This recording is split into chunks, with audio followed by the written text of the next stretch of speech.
doesn't want me to. No one goes to Spanish.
Thank you, folks. You may be all seated.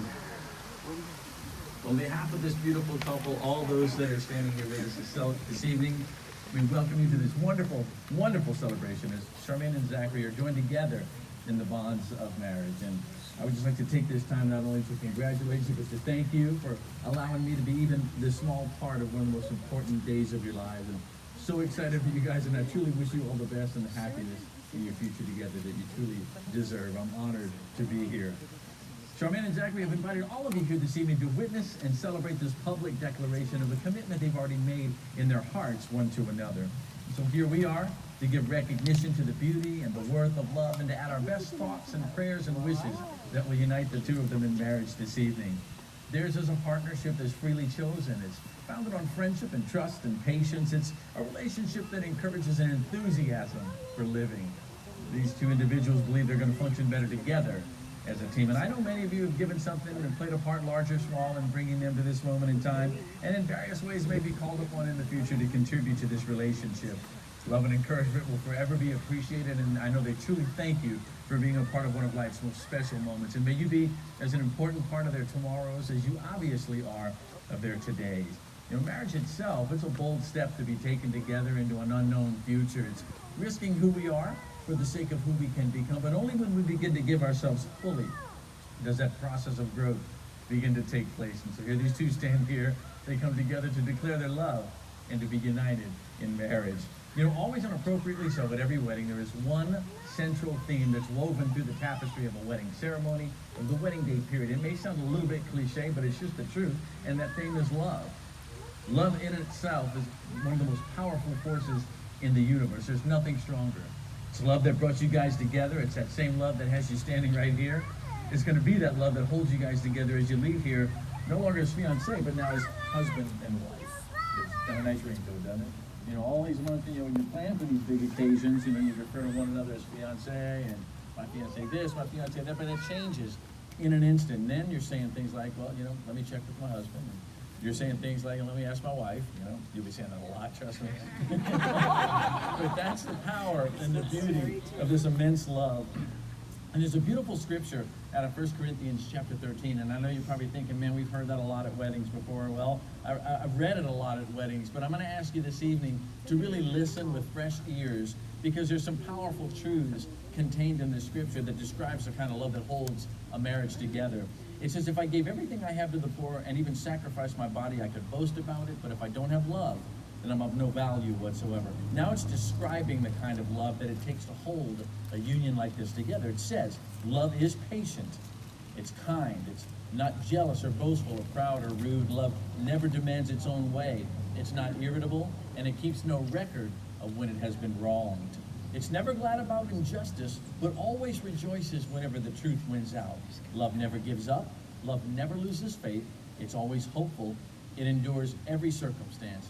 And then the last three lines the words or a promise you guys can stand on. It says, love never fails. That's a promise for you. Love never, ever fails. And the kind of love that's being described here is the kind of love that goes a little bit deeper than the way we may all understand that word love, or even the way we use it. And I was thinking about it just before the ceremony. I wonder how many times I say the word love throughout the course of a day, because we love a lot of things in life, you know. Usually we love the weather in California. You know, I love that song, or oh, I love that movie, or we love In and Out. I do.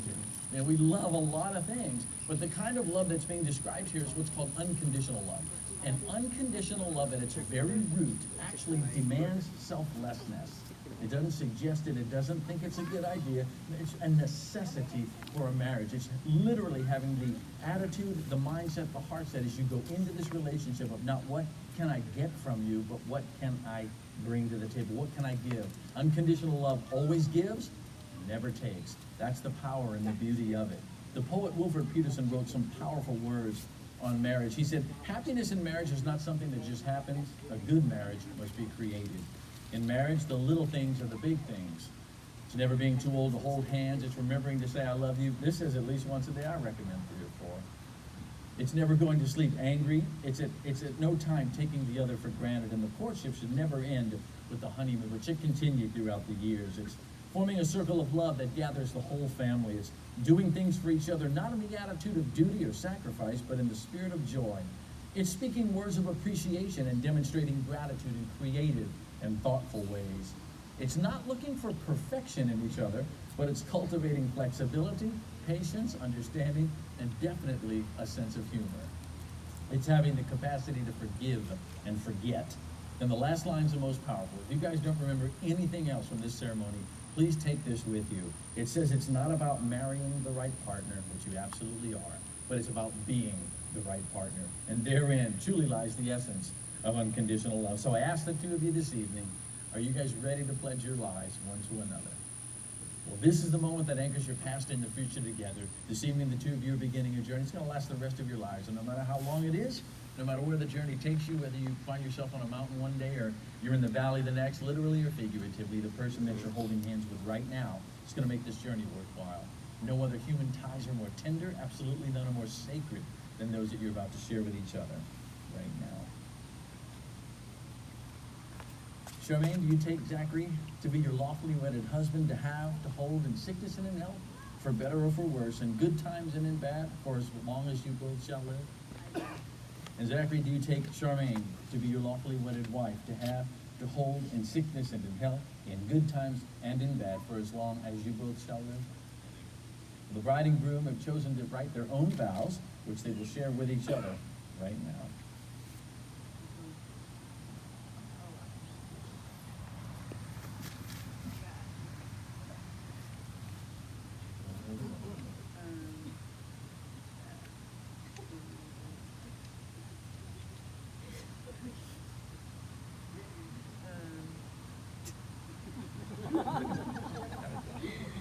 In this lifetime, I've had many dreams.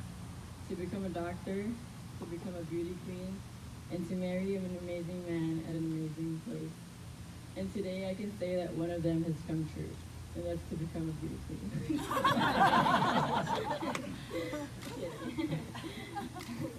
On this day, I get to marry the man of my dreams that I didn't even know existed.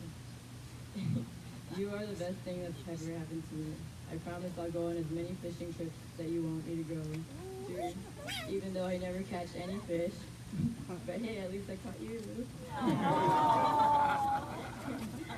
I promise to support you in everything you want to do, and when you feel discouraged, I'll be a rock just as you've been mine. Thank you because you make me love my life. Thank you because on this day, you're fulfilling my greatest dreams because I'm married you. On this day, I want to make you feel how happy you always make me feel. You're my best friend, and I pray that we shall never part in this lifetime or the next. I love you so much.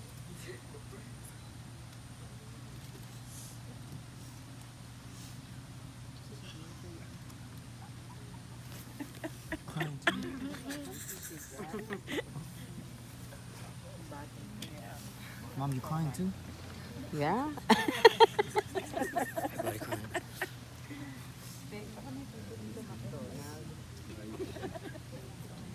Charmaine, thank you for taking a chance with me, following me down the unknown road of life with the only thing we truly do know and will always have is our absolute love for one another. You are my best friend and love of my life. So today we are here in front of our family and friends to create one new family. I will fight for and beside you through whatever obstacles we will face during our lifetime together. I vow to always put us first and our love above all else. To always strive to be the man you deserve and to have at your side. And I vow to love you, Charmaine, until my life.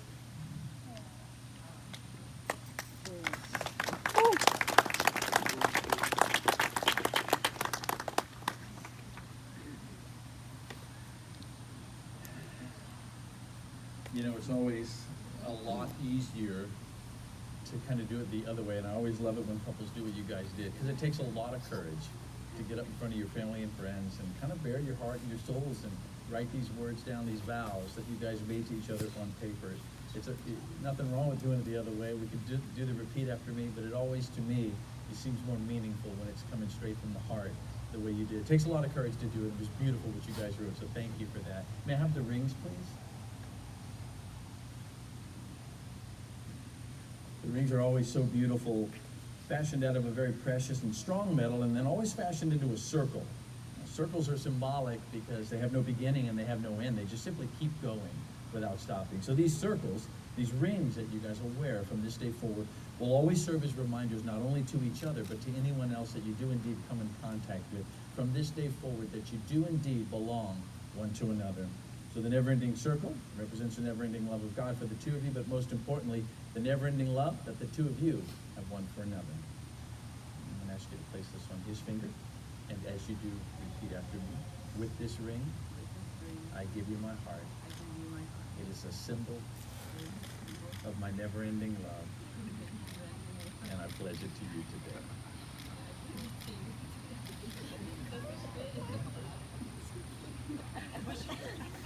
So funny.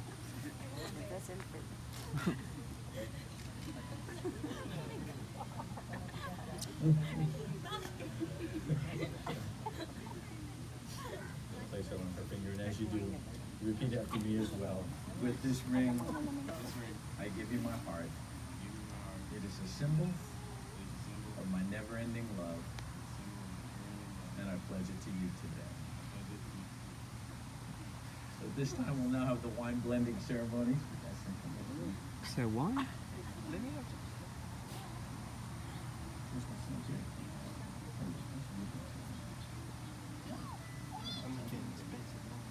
Really? Zachary and Charmaine, you've just sealed your relationship by the exchanging of vows and giving and receiving of rings, and now your marriage is further symbolized by the combining of the two individual glasses of wine. First glass represents you, Charmaine, and all that you were, all that you are, and all that you ever will be. And the next one represents you, Zachary, and all that you were, all that you are, and all that you ever will be. If you look at each individual glass, they're two completely different wines. They have their own characteristics, their own beauty and strength. They can actually stay in those glasses without ever having the need of being blended together. However, when the two are combined, it's at that point that they form an entirely new and extraordinarily more intricate entity. So at this time, you can combine your individual glasses into the center glass.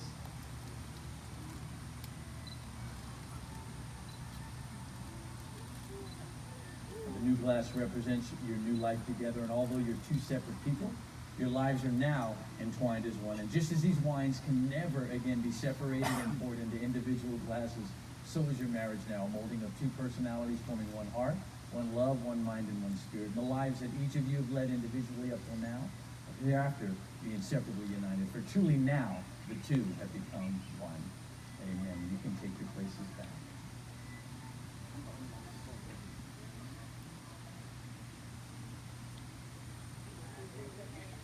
Well, scriptures tell us no longer two, but one. And what God has joined together, let no man separate. So by the power vested in me, by the state of California, I am thrilled to be able to pronounce you guys husband and wife.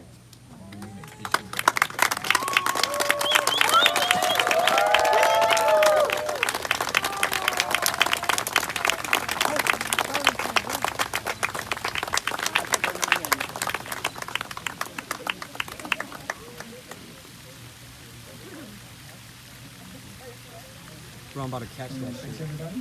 Friends and family, it is my honor to be the first to introduce to all of you this evening, Mr. and Mrs. Zachary and Charmaine Messer. Give them a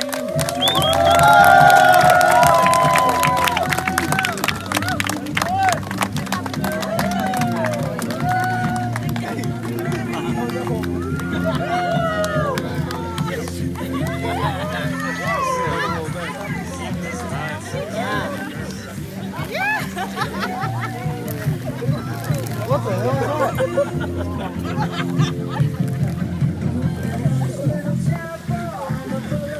What, dude?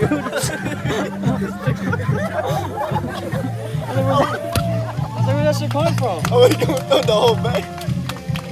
Wait, where's the phone? I gave it to Aaron. Is that it? Yeah.